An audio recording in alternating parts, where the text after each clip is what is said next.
أشهد أن محمد رسول الله.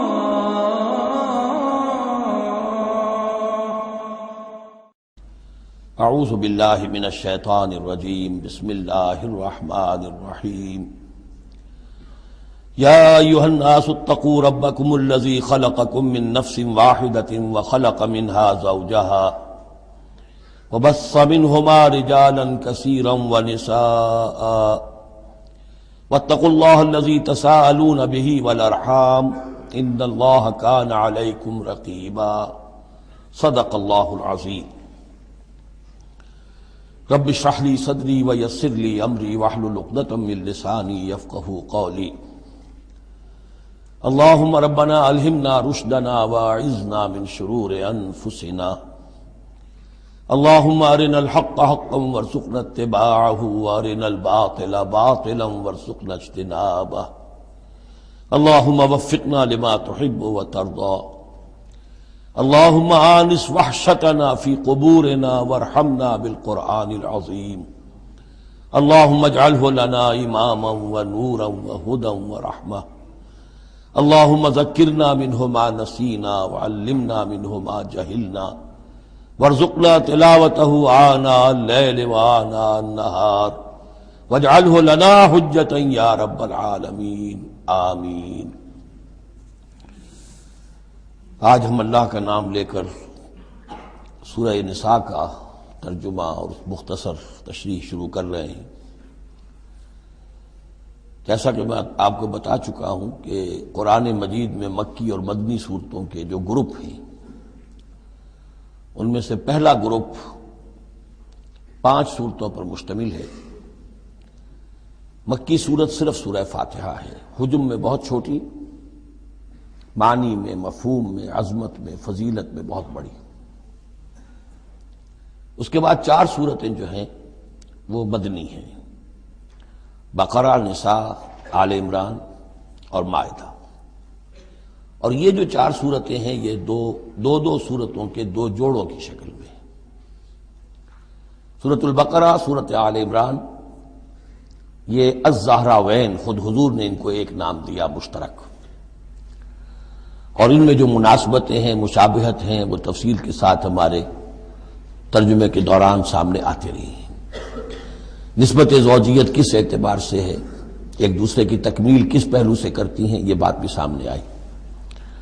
اب جو 2 صورتیں ہیں یہ سورۃ النساء اور سورۃ المائدہ، یہ جوڑے کی شکل میں ہیں. ان میں ایک تو بڑا کنٹراسٹ نظر یہ آئے گا کہ سابقہ 2 صورتوں میں پہلے حروف مقطعات اور دونوں میں پھر قرآن مجید اور کتب سماویہ کی عظمت کا بیان، جبکہ ان دونوں صورتوں میں کوئی تمہیدی اس طرح کی گفتگو نہیں ہے، براہ راست خطاب ہو رہا ہے. البتہ یہ فرق ہے وہ نسبت زوجیت کے اعتبار سے کہ سورہ نساء میں خطاب ہے یا ایھا الناس، اے لوگو، خطاب عام ہے، اور سورۃ المائدہ کا آغاز ہوتا ہے یا ایھا الذین آمنوا، وہاں خاص ہے، انسانوں میں سے جو لوگ ایمان کے دعوے دار ہوں. باقی جس طرح سورہ بقرہ اور سورہ آل عمران نصفین میں منقسم ہیں، اس طرح کا معاملہ ان دونوں صورتوں کا نہیں ہے. اپنے اسلوب کے اعتبار سے یہ دونوں صورتیں سورہ بقرہ کے نصف ثانی کے مشابہ ہیں، یعنی چند مضامین کی لڑیاں چل رہی ہیں لیکن آپس میں اس طرح بٹی ہوئی ہیں، گتھی ہوئی ہیں رسی کی طرح کہ وہ نظر آئیں گی کٹواں. ایک لڑی لال ہے، ایک پیلی ہے، ایک ہری ہے، ایک نیلی ہے، لیکن جب آپ ان کو بٹ دیتے ہیں تو ایک طرف سے دیکھیں گے تو وہ کٹا پھٹا رنگ نظر آئے گا، مسلسل لال نہیں نظر آئے گا، مسلسل پیلا، نہ نیلا نہ ہرا. کھول دیں گے تو معلوم ہوگا کہ وہ تو واقعتاً ایک علیحدہ لڑی ہے، ایک نیلی ہے، ایک پیلی ہے. تو وہاں تو میں نے سورہ بقرہ میں آپ کو بتایا تھا کہ 4 ڈوریاں ہیں، 2 کا تعلق شریعت سے، شریعت میں 2 لڑیاں ہوئیں، ایک عبادات اور ایک معاملات. 2 کا تعلق ہے جہاد فی سبیل اللہ سے، ایک جہاد بالمال یعنی انفاق فی سبیل اللہ، اور ایک جہاد بالنفس کی آخری شکل یعنی قتال فی سبیل اللہ. یہ 4 کا تانا بانا سورہ بقرہ کے نصف ثانی میں تھا. یہاں سورہ نساء میں بھی آپ دیکھیں گے کہ 3 لڑیاں ہیں یہاں، اور وہ اسی طرح آپس میں گتھی ہوئی ہیں، نظر آئیں گی کٹواں، لیکن اگر آپ ان سب کو علیحدہ علیحدہ کر لیں تو وہ اپنی جگہ پر ایک علیحدہ مضمون بن جائے گا۔ لیکن یہاں پر جو خطاب ہے، ایک لڑی تو وہ ہے کہ جس میں خطاب ہے اہل ایمان سے، اور وہ اسی طریقے سے جیسے سورہ بقرہ میں وہی 4 چیزیں اس میں آئیں گی، قتال، انفاق اور احکام شریعت، عبادات۔ لیکن دوسرا خطاب ہے اس میں اہل کتاب سے، اس میں یہ کہ نصارہ اور یہود دونوں گڈمڈ ہیں، ملے جلے ہیں۔ اب اہل کتاب کا معاملہ ہے، پہلی 2 صورتوں میں علیحدہ علیحدہ مسئلہ چل رہا تھا۔ تیسرے سب سے بڑا حصہ اس سورہ مبارکہ کا وہ ہے جو منافقین سے خطاب پر مشتمل ہے، لیکن وہ اکثر و بیشتر لوگ وہاں بات سمجھ نہیں پاتے، اس لیے کہ وہاں بھی خطاب ہوتا ہے یا ایھا الذین آمنوا سے۔ پورے قرآن میں کہیں یا ایھا الذین نافقوا نہیں آیا، یا ایھا الکافرون بھی ہے، یا ایھا الذین کفروا بھی ہے، یا ایھا الذین آمنوا بھی ہے، یا ایھا الذین نافقوا کہیں نہیں، اس لیے کہ منافق بھی قانوناً تو مسلمان ہی ہوتے تھے۔ تو اصل میں یہ بڑی گہری نظر کی ضرورت ہے کہ یہ پہچانا جائے کہ یہاں یا ایھا الذین آمنوا مومنین صادقین کی طرف روح سخن ہے یا منافقین کی طرف ہے۔ اگر یہ فرق نہ کیا جائے تو بڑی غلط فہمی ہو جاتی ہے بعض مقامات پر، مثلا سورہ توبہ کے بعض مقامات ہیں یا ایھا الذین آمنوا ما لکم اذا قیل لکم انفروا فی سبیل اللہ اثاقلتم الی الارض، اہل ایمان تمہیں کیا ہو گیا جب تمہیں کہا جاتا ہے اللہ کی راہ میں نکلو تو تم بوجھل ہو جاتے ہو، زمین میں دھنسے جاتے ہو۔ تو اس سے ایک عام سوء ظن پیدا ہو سکتا ہے کہ شاید یہ عام مسلمانوں کا مسئلہ تھا، یہ عام مسلمانوں کا مسئلہ نہیں تھا، یہ منافقین کا مسئلہ تھا۔ روح سخن وہاں منافقین کی طرف ہے، مومنین صادقین تو ہر وقت اس کے لیے آمادہ رہتے تھے کھلے دل کے ساتھ کہ واپس نہیں پھیرا کوئی فرمان جنوں کا، تنہا نہیں لوٹی کبھی آواز جرس کی، وہ تو تیار ہر وقت تھا۔ تو اصل میں یہ دیکھنا ہوتا ہے کہ کس آیت میں رخ کس کی طرف ہے۔ اس اعتبار سے یہ سورہ مبارک کا اہم ترین ہے، لیکن سورہ بقرہ میں تو پورے میں لفظ نفاق آیا ہی نہیں۔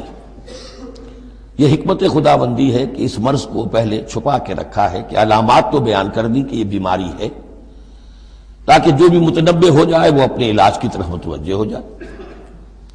لیکن یہ کہ جو لوگ نہیں متوجہ ہوئے، معلوم ہوا کہ اب ان کو تھوڑا سا نمایاں کرنا ضروری ہے، بات قریاں کر کے کرنی پڑے گی۔ تو سورہ آل عمران میں 1-2 جگہ نفاق کا لفظ آ گیا، لیکن یہاں اب جو سب سے بڑا مضمون ہے سورہ بقرہ میں وہ منافقین کا ہے۔ یوں سمجھیے کہ 176 جو اس کی آیات ہیں، اس میں سے 55 آیتیں ہیں کہ جن کا جو میرا تجزیہ ہے روح سخن ہے مومنین صادقین کی طرف، صرف 37 آیات ہیں کہ جن میں خطاب ہے اہل کتاب سے، یہود اور نصارہ سے مشترک طور پر، اور 84 آیات ہیں جن میں خطاب منافقین سے۔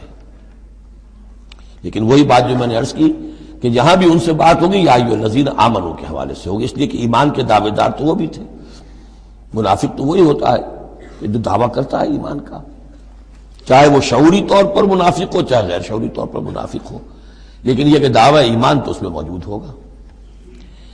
سورہ نساء اور سورہ مائدہ کے مابین ایک فرق نوٹ کر لیجئے۔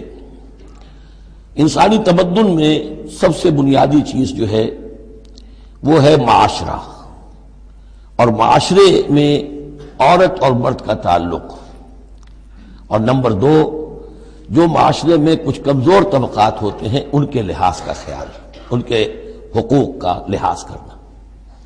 یہ مضمون آپ کو ملے گا سورہ نساء میں۔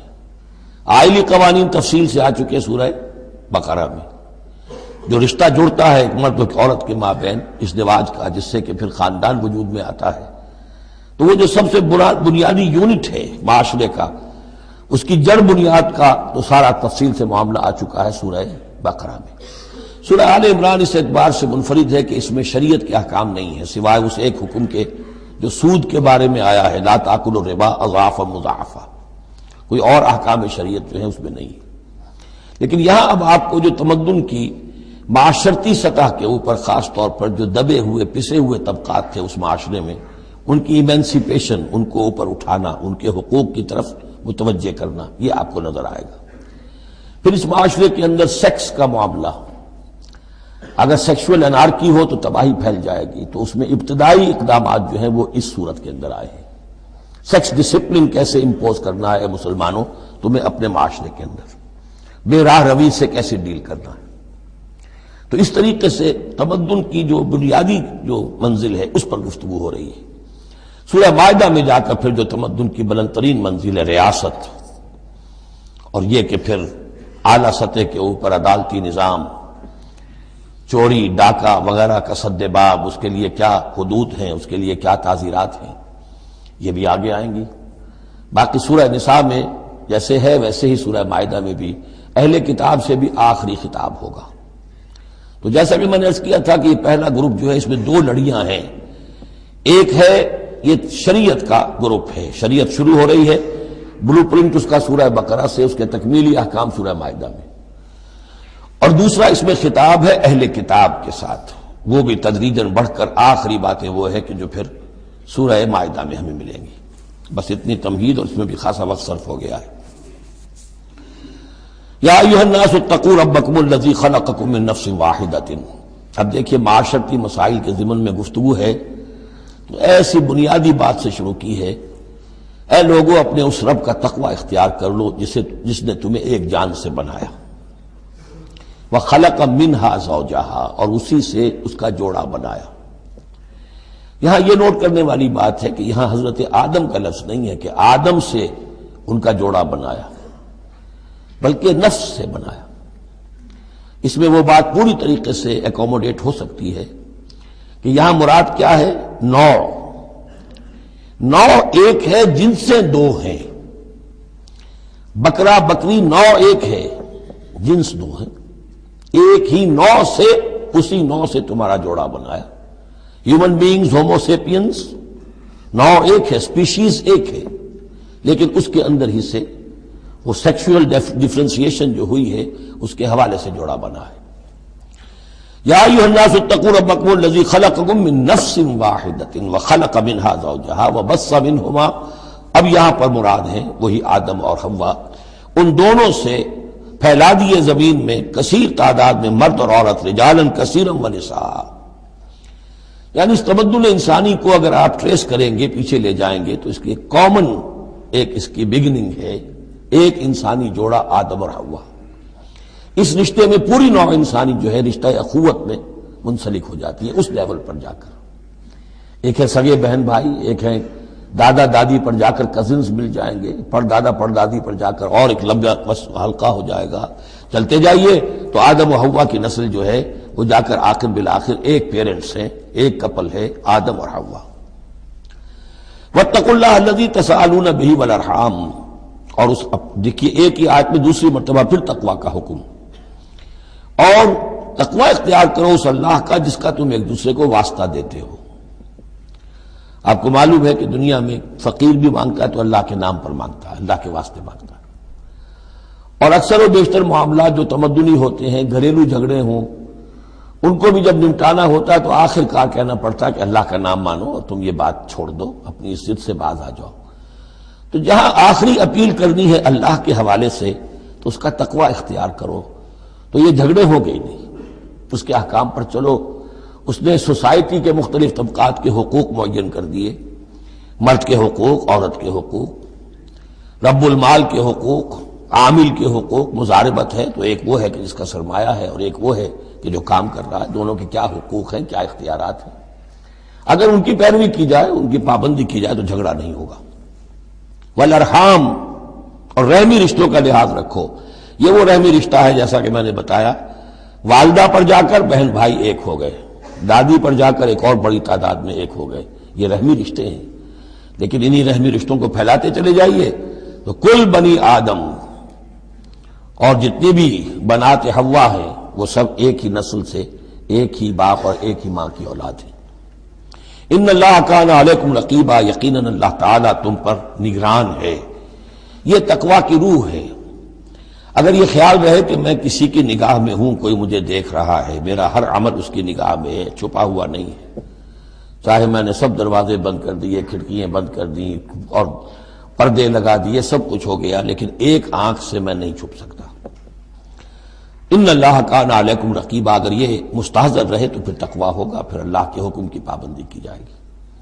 اب دیکھیے یہ حکمت نبوت ہے صلی اللہ علیہ وسلم، اس آیت کو حضور نے خطبہ نکاح میں شامل کیا، کیونکہ نکاح کا موقع کیا ہوتا ہے کہ ایک مرد ایک عورت کے درمیان پھر وہی رشتہ ازدواج قائم ہو رہا ہے، آدم کا ایک بیٹا، حوا کی ایک بیٹی، پھر اسی رشتے میں منسلک ہو رہے ہیں جس میں کہ آدم اور حوا تھے، جس طرح ان سے نسل پھیلی ہے اب ان سے آگے نسل بڑھے گی۔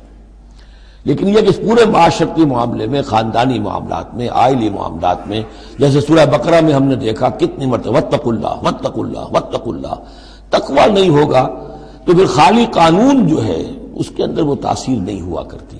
قانون کو تو تختہ مشق بھی بنایا جا سکتا ہے، وَلَا تَتَّخِذُوا آیَاتِ اللَّهِ هُزُوًا، اللہ کی آیات کا ٹھٹا ہی نہ بنا دو، کہ قانون کا تقاضا تو پورا ہو رہا ہے لیکن اس کی جو روح ہے وہ بالکل ختم ہو جاتی ہے۔ وَآتُوا الْيَتَامَىٰ أَمْوَالَهُمْ، اور وہ جو دبے ہوئے طبقات ہیں ان میں سے یتیم ایک اہم طبقہ تھا، ان کے کوئی حقوق نہیں تھے، مال ان کے ہڑپ کر لیے جاتے تھے، کمزور تھے۔ وَآتُوا الْيَتَامَىٰ أَمْوَالَهُمْ وَلَا تَتَبَدَّلُوا الْخَبِيثَ بِالطَّيِّبِ، ان کا مال جو ہے اس میں سے اچھا مال لے لیا، برا ان کو اپنا برا مال ان میں شامل کر دیا۔ انہیں کیا پتہ چلا؟ اگر اول تو یہ کہ ہڑپ ہی کر گئے، نہیں تو بہت متقی ہوئے تو چلیے تعداد پوری کر دی، لیکن یہ کہ ان کا جو اچھا مال تھا اپنے طرف لے لیا اور ردی مال ادھر لگا دیا۔ وَلَا تَأْكُلُوا أَمْوَالَهُمْ إِلَىٰ أَمْوَالِكُمْ، اور ان کے مال اپنے مالوں میں شامل کر کے ہڑپ نہ کرو۔ إِنَّهُ كَانَ حُوبًا كَبِيرًا، یقیناً یہ بہت بڑا گناہ، بہت بڑے بوال کی بات ہے۔ وَإِنْ خِفْتُمْ أَلَّا تُقْسِطُوا فِي الْيَتَامَىٰ، اور اگر تمہیں اندیشہ ہو کہ تم یتیم بچیوں کے بارے میں انصاف نہیں کر سکو گے، یعنی یتیم ایک تو لڑکا ہوا، چلیے اس کی ایک زندگی ہے، ایک خاص حد کو پہنچنے کے بعد وہ ایک انڈیپینڈنٹ لائف اختیار کر لے گا۔ یتیم لڑکی کا معاملہ یہ ہوتا تھا کہ وہ یہ کہ کوئی ولی ہے، اس سے انہیں نکاح بھی کر لیا لڑکی سے تاکہ اس کا مال بھی قبضے میں آ جائے، اور چونکہ یتیم ہے اس کے پیچھے اس کے حقوق کی نگہداشت کرنے والا کوئی ہے ہی نہیں۔ اگر ماں باپ ہوں تو ظاہر بات ہے کہ پھر وہ بچی کے حقوق کے بارے میں بھی تو کچھ بات کر سکیں، لہذا جس طرح چاہیں اس پر ظلم کریں، ان کا کوئی پرسان حال نہیں۔ تو اس میں خاص طور پر کہ یتیم ایک تو ہے لڑکا اور ایک لڑکی یتیم۔ وَآتُوا الْيَتَامَىٰ، اسے منکرین سنت نے، منکرین حدیث نے اس آیت کو مختلف طریقے سے وہ تعبیر کیا ہے، لیکن وہ میں یہاں اس وقت بیان نہیں کر سکتا۔ جو مفہوم میں صحیح سمجھتا ہوں، جو سلف سے چلا آ رہا ہے، جو حضرت عائشہ صدیقہ رضی اللہ تعالی عنہا سے مروی ہے، تو میں وہی بات بیان کر رہا ہوں۔ یہاں جو ہے دوسری آیت میں، یہ تیسری آیت میں، وہ یتامہ سے مراد ہے یتیم بچیاں، یتیم خواتین۔ وَإِنْ خِفْتُمْ أَلَّا تُقْسِطُوا فِي الْيَتَامَىٰ فَانكِحُوا مَا طَابَ لَكُم مِّنَ النِّسَاءِ مَثْنَىٰ وَثُلَاثَ وَرُبَاعَ، تو پھر یہ ہے کہ تم ان یتیم بچیوں سے نکاح مت کرو، اور تمہیں جو پسند ہو، اگر ضرورت ہے دو دو تین تین چار چار کی حد تک تمہیں اجازت ہے، نکاح کر سکتے ہو۔ تعدد ازدواج کی یہی آیت قرآن مجید میں۔ لیکن یتیم بچیوں کے تم ولی بن کر کہیں اور ان کی شادی کرو تاکہ ان کے حقوق کے لیے پاسبان بن کر تم کھڑے ہو سکو، ورنہ یہ کہ تم نے انہیں اپنے گھروں میں ڈال لیا تو پھر ان کے حقوق کا کون ہوگا جو باز پرس کر سکے تم سے۔ فَإِنْ خِفْتُمْ أَلَّا تَعْدِلُوا، البتہ یہ جو ہم نے آزادی دی ہے دو دو تین تین چار چار، اس کی ایک شرط ہے، اور وہ یہ کہ اگر دو شادیاں ہیں، تین ہیں، چار ہیں، تو عدل ہو۔ وَإِنْ خِفْتُمْ أَلَّا تَعْدِلُوا، اگر تم ان میں برابری نہ کر سکو، یہ اندیشہ ہو، فَوَاحِدَةً، تو پھر ایک ہی شادی کرو، ایک ہی بیوی، اس سے زائد نہیں۔ او ما ملکت ایمانکم، دوسرا کھاتا یہ ہے، یا جو تمہاری ملک یمین ہو، جو لونڈیاں ہوں، جو جنگوں میں غزوات میں جو بھی آتی تھی، وہ ایک علیحدہ معاملہ ہے، ان کی تعداد کے اوپر کوئی تعین نہیں ہے، لیکن پھر شادی ایک ہوگی۔ اگرچہ اس میں آگے چل کر بات آ جائے گی کہ اس انصاف میں قلبی رجحان اور میلان شامل نہیں ہے، جو چیز گنتی کی ہو سکتی ہے، ٹائم کتنا گزار رہے ہو، کس بیوی کے پاس کتنا، سب اس میں مساوات ہونی چاہیے۔ نان نفقہ کیا دے رہے ہو، کپڑے کیسے دے رہے ہو، ان تمام چیزوں میں جو کاؤنٹ ہو سکتی ہیں، جو مادی چیزیں ہیں، جو دیکھی بھالی جا سکتی ہیں، اس میں انصاف اور عدل لازم ہے۔ البتہ دلی رجحان اور میلان جس پر کہ انسان کو قابو نہیں ہوتا، اس میں گرفت نہیں ہے۔ ذالک ادنیٰ اللہ تعولوا، یہ اس سے قریب تر ہے کہ تم ایک ہی طرف کو نہ جھک پڑو، کہ ایک ہی بس بیوی کی طرف سارا میلان ہے، رجحان ہے، اور جیسا کہ آگے آئے گا کہ دوسری جو ہے یا دوسری جو ہیں وہ معلق ہو کر رہ گئی ہیں کہ نہ وہ شوہروں والی ہیں اور نہ وہ آزاد ہیں کہ کہیں اور نکاح کریں۔ وَآتُوا النِّسَاءَ صَدُقَاتِهِنَّ نِحْلًا، اور عورتوں کو ان کے مہر خوش دلی کے ساتھ دیا کرو، اس کو تاوان سمجھ کے نہ دیا کرو۔ یہ صدقات جو ہے صداق کی جمع ہے، اور صدقے کی جمع ہے صداقات، دال پر زبر ہو تو صدقے کی جمع، اور دال پر پیش ہے صدقات تو یہ صداق کی جمع ہے۔ فَإِن طِبْنَ لَكُمْ عَنْ شَيْءٍ مِّنْهُ نَفْسًا، پھر اگر وہ خود اپنی مرضی سے، اپنی رضامندی سے اس میں سے کوئی چیز تمہیں دے دیں، تم نے مہر جو انہیں دیا تھا وہ تم نے ادا کر دیا، اب وہ تمہیں کوئی ہبہ کر رہی ہیں، تمہیں اس میں سے کوئی چیز جو ہے ہدیہ کر رہی ہیں، تحفہ دے رہی ہیں، تو کوئی حرج نہیں۔ فَكُلُوهُ هَنِيًّا مَرِيًّا، تو تم اسے استعمال میں لاؤ، کھاؤ رچتا پچتا، اس میں کوئی حرج نہیں ہے، لیکن یہ ہے کہ وہ ہو ان کی مرضی سے، زبردستی نہیں، جبر کر کے نہ لے لیا جائے۔ فَإِن طِبْنَ لَكُمْ عَنْ شَيْءٍ مِّنْهُ نَفْسًا، بالکل اپنی مرضی سے۔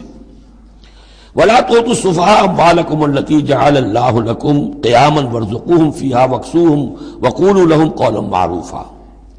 اب ایک معاشرے میں طبقہ ایسا بھی ہوتا ہے سفہاء، بچہ ہے ابھی اس کو سمجھ نہیں ہے، یا آوارہ ہو گیا ہے، باپ مال بہت چھوڑ گیا ہے، اب وہ مال اڑا رہا ہے، تو یہاں پہ تصور دیا گیا کہ اس میں معاشرتی سطح پر روک تھام ہونی چاہیے، یہ نہیں کہ میرا مال ہے میں جیسے خرچ کروں۔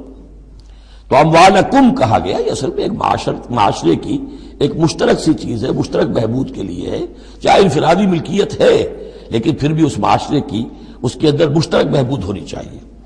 مت پکڑا دو نا سمجھوں کو یا بے وقوفوں کے اپنے مال، جن کو اللہ تعالیٰ نے تمہارے لیے دنیا کے گزران کا ذریعہ بنایا ہے۔ وَارْزُقُوهُمْ فِيهَا، ہاں انہیں رزق دیتے رہو اس میں سے، وَاكْسُوهُمْ کھلاتے رہو پلاتے رہو، وَقُولُوا لَهُمْ قَوْلًا مَّعْرُوفًا، اور ان سے بات کیا کرو البتہ نرم اچھے انداز میں۔ یہ اصول تھا جس کے تحت کہ برٹش انڈیا میں کورٹ آف وارز مقرر ہو جاتے تھے، کہ اگر کوئی بڑا جاگیردار ہے، کوئی نواب ہے اور وہ فوت ہو گیا، اس کا بیٹا جو ہے آوارہ ہے اور اس کی جو اندیشہ ہے کہ اسے کچھ اڑا دے گا، ختم کر دے گا، تو کورٹ آف وارز ہو جاتا تھا، حکومت جو ہے وہ اس کا چارج لے لیتی تھی، اس کے لیے سالانہ اس میں سے اس کی آمدنی میں سے وظیفہ ہوتا تھا، اس میں اپنا خرچ کرے، لیکن یہ ہے کہ باقی چیزیں جمع رہتی تھی تاکہ یہ ان کی آئندہ نسل کے کام آ سکے۔ وَابْتَلُوا الْيَتَامَىٰ حَتَّىٰ إِذَا بَلَغُوا النِّكَاحَ، اور یتیموں کی دیکھ بھال کرتے رہو، جانچ پرکھ کرتے رہو، دیکھتے رہو کہ ان کے اندر کبھی شعور پیدا ہو گیا یا نہیں۔ فَإِنْ آنَسْتُم مِّنْهُمْ رُشْدًا، تو جب تم دیکھو ان میں کہ اب یہ باشعور ہو گئے ہیں، سمجھدار ہو گئے ہیں، فَادْفَعُوا إِلَيْهِمْ أَمْوَالَهُمْ، تو ان کے اموال ان کے حوالے کر دو۔ وَلَا تَأْكُلُوهَا إِسْرَافًا وَبِدَارًا أَن يَكْبَرُوا، اور دیکھو اس مال کو کھانے کی کوشش نہ کرو، ہڑپ نہ کرو جلدی سے، کہ ایسا نہ ہو کہ بچے جوان ہو جائیں تو یہ مال تو دے ہی دینا ہے میں نے، تو اس سے پہلے جتنا بھی اس کو میں کھا جاؤں کھا لوں۔ وَمَنْ كَانَ غَنِيًّا فَلْيَسْتَعْفِفْ، اگر کوئی جو ولی ہے یتیم کا وہ غنی ہے، اللہ نے اسے خود دے رکھا ہے، کشائش ہے اس کے پاس، تو پھر اسے یتیم کے مال میں سے کچھ بھی لینے کا حق نہیں ہے، پھر اسے یتیم کے مال سے بچتے رہنا چاہیے۔ وَمَنْ كَانَ فَقِيرًا، اور اگر کوئی خود تنگ دست ہے، محتاج ہے، اب ظاہر بات ہے وہ یتیم کی کوئی نگہداشت بھی کر رہا ہے، اس کا کچھ وقت بھی اس پہ صرف ہو رہا ہے، تو فَلْيَأْكُلْ بِالْمَعْرُوفِ، تو معروف طریقے سے بھلے انداز میں، جو کہ معقول انداز ہو، اس میں سے اگر وہ یتیم کے مال میں سے کچھ کھا بھی لے تو کوئی حرج نہیں ہے۔ اسلام کی تعلیم بڑی فطری ہے، اس کے اندر وہ بندشیں نہیں ہیں کہ جو ان نیچرل ہوں، جن پر عمل کرنا ناممکن ہو جائے۔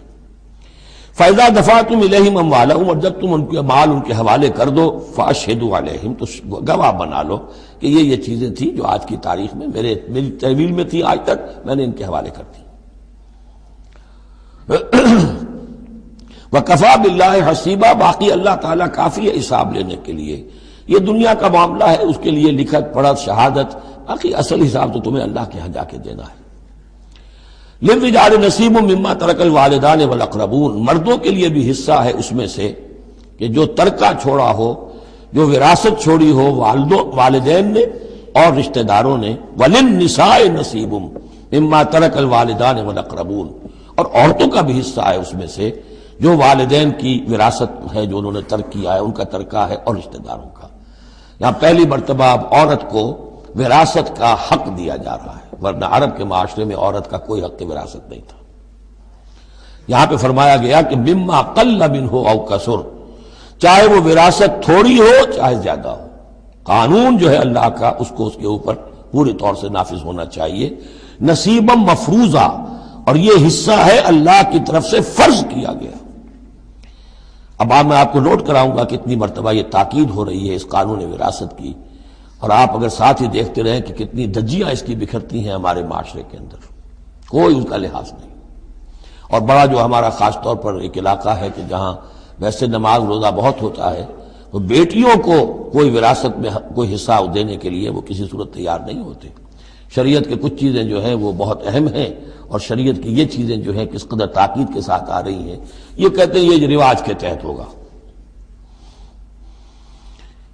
وَإِذَا حَضَرَ الْقِسْمَةَ أُولُو الْقُرْبَى، اور جب وراثت کی ترکے کی تقسیم ہو رہی ہو تو اب اگر وہاں کچھ قرابت دار بھی آ جائیں، والیتامى یتیم بھی آ جائیں، والمساکین کچھ محتاج بھی آ جائیں، فارزقوہم منہ وقولوا لہم قولا معروفا، تو انہیں بھی کچھ دے دلا دو اس میں سے، کیونکہ اس وقت دیکھ رہے ہیں تقسیم ہو رہی ہے، وہ بالکل محتاج ہیں، تو احساس محرومیت جو ہے اس کو کسی نہ کسی درجے میں جو بھی اس کے اندر کچھ ان کی بداوا ہو سکتا ہو کرو.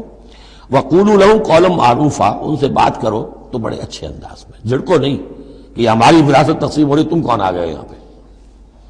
وَلْيَخْشَ الَّذِينَ لَوْ تَرَكُوا مِنْ خَلْفِهِمْ، ڈرتے رہنا چاہیے ان لوگوں کو کہ اگر انہوں نے بھی چھوڑے ہوتے اپنے پیچھے ذُرِّيَّةً ضِعَافًا، چھوٹے بچے، اپنی نسل چھوڑ کر اگر وہ گئے ہوتے اور یتیم بچے ہوتے ان کے، خافوا علیہم، تو کیسے کیسے اندیشے ہونے ہوتے اپنے ان بچوں کے بارے میں. فَلْيَتَّقُوا اللَّهَ، تو انہیں چاہیے کہ اللہ کا تقوی اختیار کریں کہ یہ یتیم جو اس وقت آ گئے یہ بھی کسی کے بچے ہیں، کوئی ان کا بھی باپ تھا، ان کے سر پر ہاتھ رکھو. وَلْيَقُولُوا قَوْلًا سَدِيدًا، اور بڑی صاف اور ستھری اور صحیح اور حق پر مبنی بات کرو. ان الذين ياكلون اموال اليتامى ظلما، یقیناً وہ لوگ کہ جو یتیموں کا مال ہڑپ کرتے ہیں ناحق، انما ياكلون في بطونهم نارا، وہ اپنے پیٹوں میں بھر رہے ہیں آگ. وسيصلون سعيرا، اندر کی آگ تو اپنے پیٹوں میں ڈال رہے ہیں اور سموچے وہ خود آگ میں ڈال دیے جائیں گے. تو گویا کہ ایک آگ ان کے اندر ہوگی اور ایک جہنم کی آگ ان کے باہر ہوگی. یہ 10 آیتیں بڑی جامع ہیں، اور جس طریقے سے کہ سوسائٹی کے جو پسماندہ طبقات تھے ایک ایک کا خیال کر کے جس باریک بینی سے حکمت کے ساتھ احکام دیے جا رہے ہیں. اب اس کے بعد جو رکوع ہے یہ بڑا مختصر ہے، آیتیں 4 ہیں لیکن ایک قیامت مضمر ہے ان میں، یہ اعجاز ہے. 4 آیتوں کے اندر اسلام کا پورا قانون وراثت جس پہ پوری جلدیں لکھی گئی، جامعیت کی انتہا ہے. یوصیکم اللہ فی اولادکم، اللہ تعالیٰ تمہیں وصیت کرتا ہے تمہاری اولاد کے بارے میں. للذکر مثل حظ الانثیین، لڑکے کے لیے حصہ ہے 2 لڑکیوں کے برابر. فإن كن نساء فوق اثنتین فلہن ثلث ما ترک، اور اگر صرف بیٹیاں ہی بیٹیاں ہوں اور 2 یا 2 سے زائد ہوں تو ان کو 2/3 میں حصہ ملے گا. وإن كانت واحدة فلها النصف، اور اگر ایک ہی بیٹی ہے تو اسے آدھا ملے گا.